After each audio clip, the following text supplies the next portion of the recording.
com essa redução toda da capacidade operacional e outras com custos que tendem a crescer se as ações de reparação forem atendidas.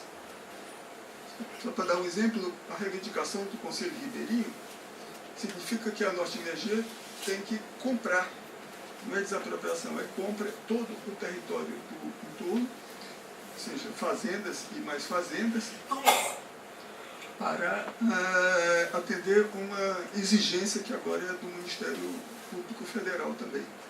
Então, aumento de custos e diminuição de operacionalidade. Então, sobra com dinheiro público. Como esse dinheiro é público, os caras podem empurrar para frente. Dinheiro público o quê? O BNDES, um banco federal financiando isso. Se isso dependesse de empreendimento privado, eu já teria parado.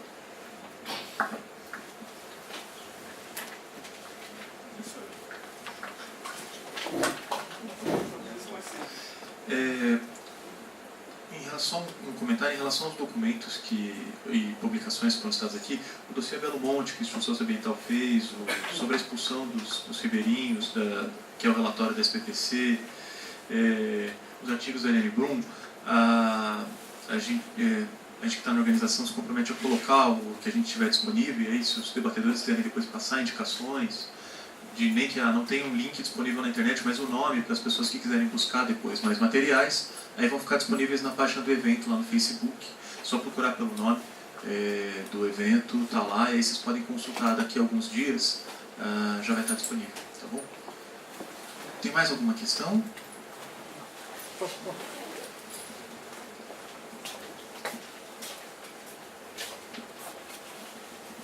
Boa noite, Constantino. Eu cheguei no meio do debate, mas não sei se vocês já falaram disso. Consulta prévia, né? Livre, informada e livre de equação, enfim. Isso chegou a ser esboçado, mas não implementado. Como é que foi isso? Como é que está isso? Existe essa autorregulamentação por parte das comunidades tradicionais e povos originários. Eu não conhecia essa experiência do Conselho Ribeirinho, mas acho que isso já é uma instituição representativa, porque o que as empresas não podem é fazer esse assédio seletivo, né? E acho que aí entregar as condicionantes para justamente minar a organização. Quer dizer, segundo os parâmetros interamericanos, é preciso que se tenha um processo de boa-fé, um diálogo com instituições que efetivamente representem as populações afetadas, né? Isso, em que medida isso existe, não existiu? Existiu, de fato, essa coação, essa compra, enfim, de determinadas pessoas para dividir as lideranças? E outra exigência também da Corte Interamericana, pelo menos parâmetros, é estudos de impacto social, né? Estudos até de impacto em nível espiritual.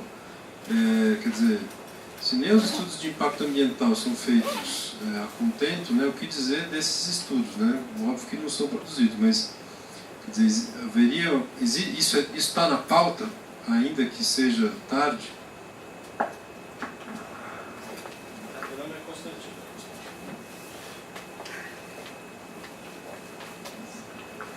Boa noite, meu nome é Natália, sou antropóloga, eu pesquiso também na região do Xingu, mas eu trabalho com comunidades tradicionais, comunidades ribeirinhas que estão mais acima da Volta Grande, também são indiretamente impactadas, mas elas estão mais próximas do que o professor estava apontando para a região da Judéia. Elas são impactadas por outro conflito, no caso de unidades de conservação ambiental também, unidades restritivas, né? Então eu tive o prazer de conviver com a maior parte dessa mesa, de trabalhar próximo a alguns, e eu sei que vocês têm algumas experiências diversas em relação a uma provocação que eu queria fazer, e vocês comentam conforme vocês acharem que devem.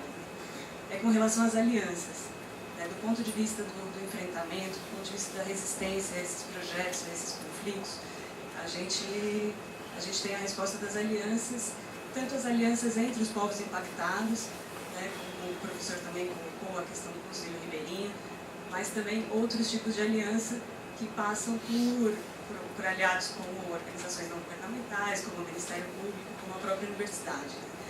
Então, se vocês poderiam comentar um pouco como isso se dá lá e, enfim, esses últimos desdobramentos. Tem mais alguma? Então a gente vai encerrar nesse bloco as perguntas para também dar o horário que a gente combinou. Eu vou passar então para a mesa. Alguém gostaria de começar?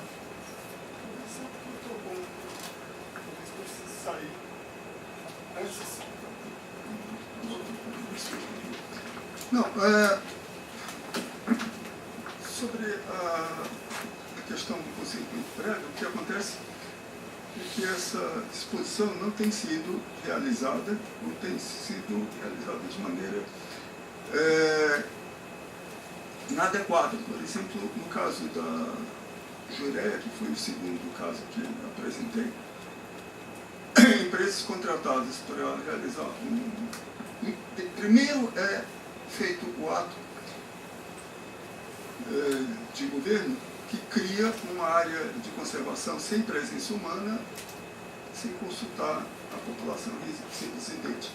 Como eu disse antes, não há décadas, mas há séculos na localidade, com características de população tradicional, que estaria abrigada, tanto por disposições internacionais, pela própria Constituição.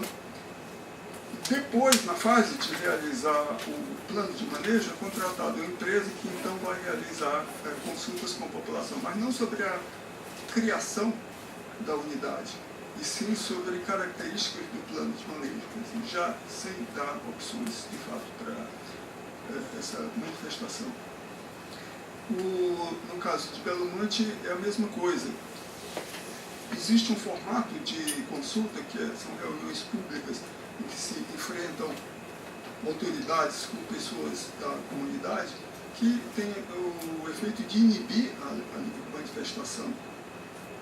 E é por isso que o Conselho, esses novos conselhos têm sido criados, porque eles são um espaço para primeiro formular um consenso, uma vontade coletiva dos afetados, e depois levar isso para a autoridade governamental, diminuindo essa assimetria do poder. Muitas outras perguntas, acho que vou passar adiante. Sobre a consulta prévia, nos moldes que a OIT prevê, Belo Monte não fez esse processo, né? E foi tão grotesco a forma como o governo colocou isso, né? Na verdade, os estudos feitos pela Camargo Correia, Odebrecht e Andrade Gutierrez, foi esse consórcio que fez os estudos prévios, e que tem um vídeo de um cinegrafista italiano chamado Andrea Rossi, que morou em Altamira um tempo e fez vários videozinhos curtos sobre esse processo, que mostra tipo, uma reunião, né, um engenheiro falando, vocês fiquem tranquilos, isso aqui não é consulta prévia, tá? Eu estou fazendo uma apresentação aqui para vocês, né, desse documento, mas isso não é uma consulta prévia, vocês vão ser consultados no momento oportuno pelo Congresso Nacional, e ele mostra o documento.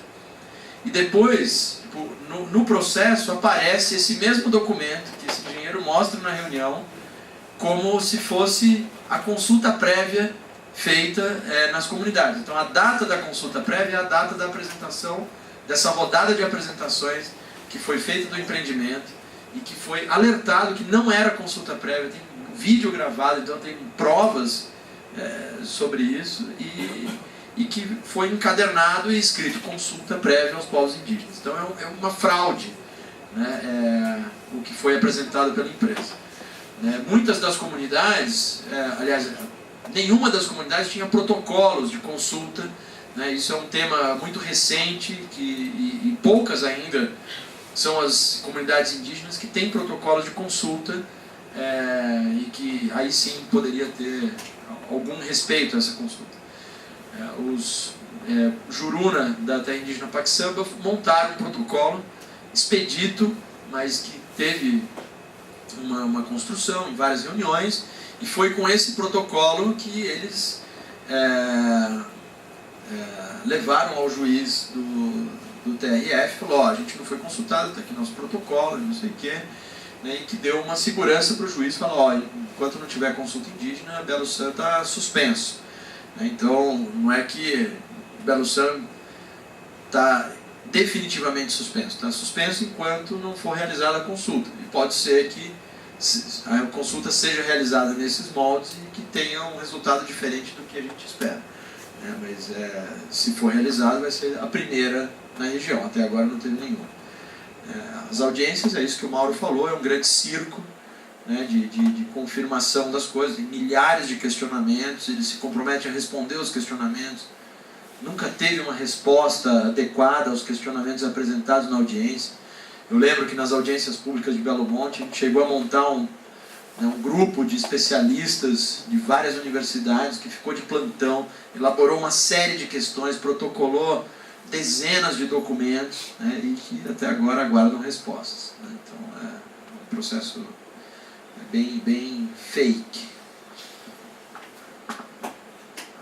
Acho que sobre a consulta prévia, acho que foi dito o que eu poderia dizer também, mas acho que nessa linha tem um comentário para a Natália, né? O protocolo de consulta IJA, que foi construído pelos Juruna da terra indígena Paxamba, foi construído com o apoio do ISA, da UFPA, né?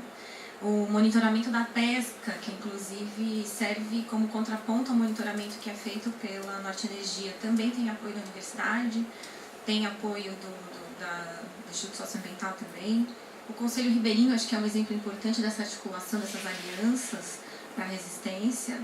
Acho que no Tapajós também tem casos, né? O protocolo de consulta Munduruku, o protocolo Montanha Mangabal, autodemarcação das terras que foram feitas, todas em parceria com antropólogos, algumas ONGs. Então, acho que tem uma potência importante aí, tanto na operacionalização de processos de resistência, como na visibilização, internacionalização das lutas, né? Acho que tem um episódio interessante agora, que aconteceu recentemente, que o principal investidor de Belo Sun anunciou que talvez estaria disposto a vender as ações, porque foi sensibilizado por não sei quantas mil assinaturas que chegaram através do Avaz, pressionando contra o empreendimento. Né? E tudo isso também numa articulação entre ONGs locais, os próprios Juruna, redes internacionais. Então, há uma potência aí nessa articulação, na busca de criar essa existência política que tenta ser retirada dessas populações, né? Ou seja, num contraponto à invisibilização que essas populações vivem. Né? Eu acho que é por aí. A Natália perguntou sobre a questão de alianças, participação. Esse é um ponto bastante importante, porque face a essa diferença de poder entre mega empresas e Estado de um lado, e de outro lado, essas comunidades rurais e ribeirinhas têm características de pouca densidade, digamos assim, dispersão, agravando a sua condição social. Face a isso, tem sido muito importante a confluência dos seguintes autores principais. No caso da Juliá, do litoral, uma aliança de cooperação entre as comunidades locais, na forma de associações, universidades, a Universidade de São Paulo e a Universidade de Campinas, isso envolvendo geocientistas, envolvendo ecólogos, envolvendo antropólogos, e a Defensoria Pública e o Ministério Público Federal. Quer dizer, de um lado, são três, digamos, áreas importantes para, digamos, visibilizar e também alavancar essas comunidades nas suas reivindicações. Nesse contexto aqui é formado o Conselho dos Caiçaras. No caso de Belo Monte, existe as comunidades locais, existe também o Ministério Público Federal, com uma ação muito importante, e ali tem um peso bastante grande o ISA, uma grande organização socioambiental, e há outras menores, e não sei, o papel da Universidade Federal do Pará e outros órgãos acadêmicos, da UFOBA, aqui da Universidade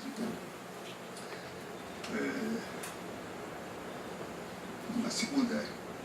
Exato. Então, é isso. Essa articulação é um fenômeno bastante importante. E só um complemento, ela está relacionada também com uma tendência, isso na literatura internacional, produção nacional, de que o conhecimento, a experiência desses grupos locais seja levado em consideração e incorporado nos trabalhos de pesquisa científica e em relatórios técnicos, ser chamado numa publicação da revista Science a respeito de órgãos como o trabalho das comissões, relatórios sobre clima e agora recentemente biodiversidade, de coprodução de conhecimento. Então essa cooperação não é só um apoio técnico externo e um apoio jurídico, mas é também a meta de fazer aquilo que ele mencionou, que é incorporar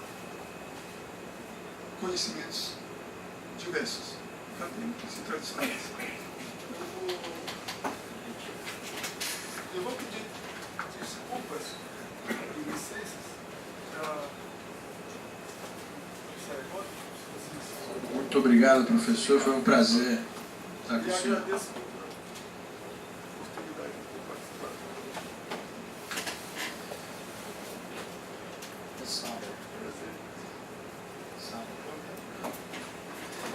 Eu queria só fazer um comentário adicional bem rápido, acho que até uma hora eu sair na porta acaba. Mas queria reforçar... Não, por favor, Malta, fica à vontade. Mas Belo Monte teve diferentes configurações de articulações entre movimentos sociais locais, ONGs, mídia, documentaristas, MPF, MPE, DPU, né, vários órgãos de Estado também. Então, eu acho que é bem particular, né, nesse caso, mas eu acho que queria ressaltar um caminho que aconteceu algumas vezes, né? Então eu vou dar dois exemplos, né? Dos Jurunas e dos Ribeirinhos tiveram caminhos semelhantes. Então populações que se sentem muito oprimidas numa determinada questão, né? No caso dos Ribeirinhos que o Mauro comentou, dos Jurunas da Volta Grande, e saem atrás de ajuda. Então eles vão lá no Ministério Público Federal, vão na universidade, vão no ISA, vão aonde eles encontram uma porta aberta, né? Para gritar e falar que está errado, que eles precisam ser ouvidos, né? Aí uma dessas organizações às vezes escuta, sistematiza esse pedido e não raramente aciona as outras. Fala, ó, pô, tem um negócio grande acontecendo aqui e a gente precisa fazer alguma coisa. Então às vezes, depois o MPF, no caso dos Ribeirinhos, falou, não, vamos olhar para essa questão, né? Chamou a academia, através da SBPC, pediu um estudo da situação. Esse estudo foi elaborado junto com um plano também de comunicação, então não é a academia sozinha produzindo artigos científicos e estudos, mas aí tinha a comunicação do MPF, comunicação do ISA, né? e jornalistas independentes que estavam acompanhando isso desde, né, do planejamento do trabalho. Então você tem um lançamento de um relatório acadêmico que não é só uma entrega em qualquer lugar, é numa audiência pública com um monte de gente, com mídia em cima, né, num cronograma também de provocar a grande mídia.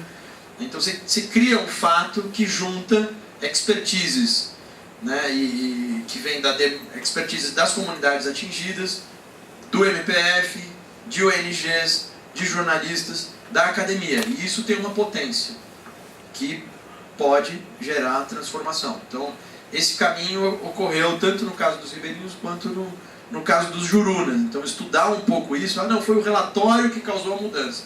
Acho que não tem nada sozinho que tem o poder de gerar alguma reversão, né, de planos das empresas, né? Então, acho que essa parceria multi-institucional é muito importante. E no caso de Belo Monte, tem vários capítulos, daria para fazer uma fala só sobre isso, desde a parceria do Sting, um cantor que caiu de paraquedas em Altamira em 1989, de repente pega um índio, sai rodando o mundo, né, e fala, meu, precisamos captar dinheiro para proteger a Amazônia, e dá início a uma rede de organizações que financia projetos de proteção da floresta, de demarcação de terras indígenas, de proteção de direitos indígenas e de extrativistas, que é a Rainforest Foundation, que chegou a ter mais de 10 escritórios no mundo.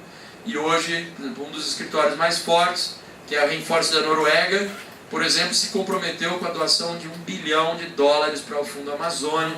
Enfim, tem desdobramentos, sabe, de um evento, né, perdido no espaço e no tempo, e que tem consequências para o movimento socioambiental até hoje. E esse não foi o único encontro de 1989, dá para citar vários outros. Então, acho que é prestar atenção nessas multirrelações, né? E Belo Monte tem muito disso, tem muitas vitórias ao longo do processo de Belo Monte, né? Dos 30 anos de resistência de Belo Monte. Tem derrotas também, duras, e a gente tem que conviver com elas e brigar para reverter o que der, né? E no final, se tudo der certo, a gente vai concluir o nosso plano, que é transformar Belo Monte num grande parque nacional das ruínas de Belo Monte, para mostrar o anti-exemplo do desenvolvimento na Amazônia, né? E para que nunca ninguém mais faça tanta besteira como foi feito ali. Valeu.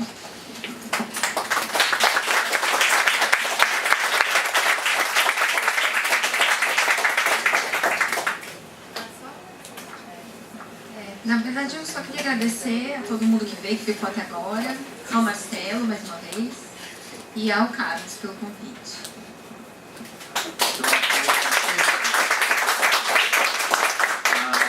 Então, está encerrada a mesa. Agradeço muito a presença de todos vocês. Obrigado por estarem aqui.